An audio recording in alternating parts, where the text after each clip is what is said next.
Question number 20 है, क्या कह रहा है? Komal invest a sum of 5000 at 20% per annum. कोमल ने 5000 रुपए 20% पर एनम पर इन्वेस्ट किए, किसमें? कंपाउंड इंटरेस्ट में, annually. If C received an amount of 7200 after an year, the value of N बताना है। देखो, अगर 7200 रुपए उसने इन्वेस्ट, 7200 रुपए उसे मिले और 5000 उसने इन्वेस्ट किए थे, तो आप बता सकते हो प्रिंसिपल अमाउंट क्या होगा? आप बोलोगे सर प्रिंसिपल अमाउंट तो दे ही रखा है ना, इंटरेस्ट बताना है। इंटरेस्ट कितना? 2200 रुपए का इंटरेस्ट मिला। 2200 रुपए का इंटरेस्ट मिला, कितने सालों में हमें नहीं पता, वो ही निकालना है। तो 2200 रुपए 5000 के कितने परसेंट की वैल्यू है, ये बता सकते हो? आप बोलो सर ये भी बता देंगे, कोई दिक्कत नहीं है, ये भी आसान होता है। तो यहाँ से निकालो कितने परसेंट की वैल्यू है, 2 जीरो से ये 2 जीरो कट जाएगी, और 1 जीरो से 1 जीरो और कट जाएगी, 5 से ये कट जाएगा 2 बार में। ये इसके 44% की वैल्यू है। टोटल 44% का ब्याज मिला उसको, कितने साल में? ये निकालना है 20% के रेट ऑफ इंटरेस्ट से, 20% के रेट ऑफ इंटरेस्ट से। और जब मैं 20% देखता हूँ और 44 देखता हूँ, तो मुझे डायरेक्ट याद आता है कि ये 2 साल का इंटरेस्ट है। आपको याद नहीं आ रहा होगा, क्यों नहीं आ रहा होगा?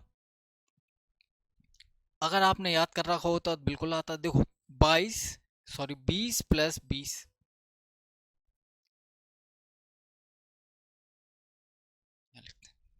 सक्सेसिव का फॉर्मूला क्या होता है? X plus Y plus X Y upon 100, ये होता है। इसी फॉर्मूले का यूज करना है। तो देखो, 20 प्लस 20 प्लस 20 इंटू 20 बटे 100। ठीक है, बिल्कुल ठीक है। 20 और 20 40, और ये कितना बचेगा? 4। टोटल 44%। तो 20% के रेट से 2 साल का इंटरेस्ट कितना होता है? 44%। ये आप चाहो तो याद कर सकते हो। ठीक है, और टाइम पीरियड यही पूछा था आपसे, 2 साल। बाकी आप ऑप्शन का यूज कर सकते हैं, 2 साल का निकाल लिया पहले। 2 साल में जैसे, देखो अगर इसको जैसे मुझे याद नहीं होता तो कैसे करता मैं, तो मुझे पता चल गया 44%। अब देखो, 1 साल में मिल रहा है 20% का इंटरेस्ट। अगर 1 साल में 20% का इंटरेस्ट मिल रहा है, तो 2 साल में सिंपल इंटरेस्ट होता, सिंपल इंटरेस्ट होता, तो 2 साल में कितना मिलता? आप बोलोगे सर 2 साल में मिलता 40%। 3 साल में कितना मिलता? 3 साल में मिलता 60%। मतलब 44 कहाँ आएगा? अगर कंपाउंड इंटरेस्ट की बात हो तो 2 साल से थोड़ा सा ज्यादा ही सिंपल इंटरेस्ट होता तो। लेकिन कंपाउंड इंटरेस्ट हो सकता है 2 साल का ही हो 44%। क्या एक बार कैलकुलेट करके देख लेना चाहिए? कैलकुलेट करता मैं और मेरा आ जाता, तो मेरा काम हो गया। अगर जैसे 44 नहीं, यहाँ आता मान लो 60 से ऊपर, तो 3 साल से ऊपर कैलकुलेट करके देख लेता, क्योंकि 3 साल का सिंपल इंटरेस्ट ही 60% हो रहा है, तो उससे ज्यादा ही होगा कंपाउंड इंटरेस्ट तो। ठीक है, आगे देखो तो फिर, the cost of painting a rectangular sheet at the rate of 1.5 rupees per square centimeter. The length of rectangular sheet is 30 centimeter. Then what is its breadth?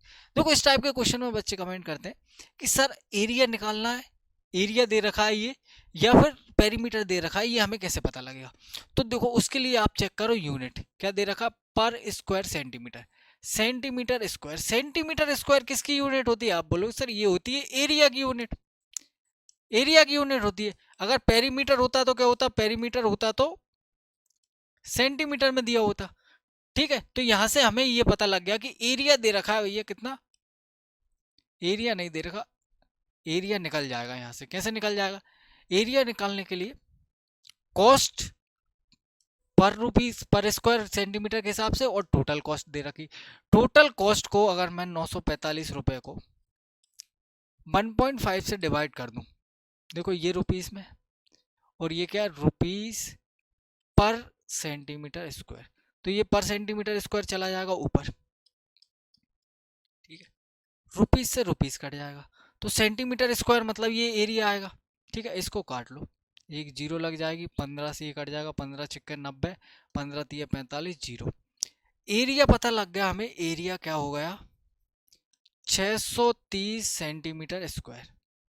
ठीक है, क्या दे रखा है आपको? Length of rectangular sheet, length दे रखी है कितनी? एरिया क्या होता है? रेक्टेंगल का लेंथ इंटू ब्रेथ। लेंथ दे रखी है 30, ब्रेथ निकालनी है 630 सेंटीमीटर।